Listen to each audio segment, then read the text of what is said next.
Welcome to The Last Breakfast. Please enjoy the video. You start by preparing your account. Sign into Gmail and verify you have available drive storage, since photos count toward the 15 GB quota. Once signed in, enable two-step verification to protect uploads. Next, open Google Drive and create a dedicated folder called Photos so your images stay organized. After that, install or open Google Backup and sync or use the Drive web upload tool. This gets you ready to transfer photos efficiently and safely into your Gmail-linked storage.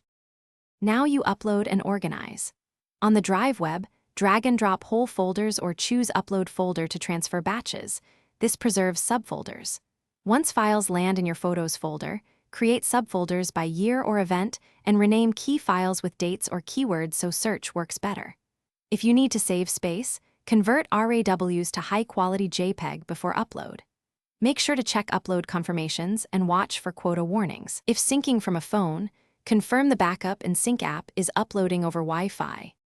Finish by deciding how you'll access and share images. Use Drive share links for large sets or attach selected photos in Gmail messages. Once done, enable Google Photos Sync to create albums and an additional backup layer that's searchable.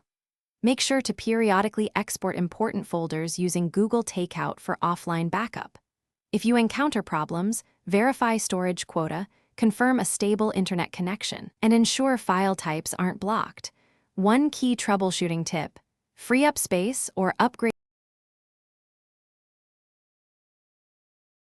Thanks for watching. If this was helpful, leave a like and consider subscribing. See you next time.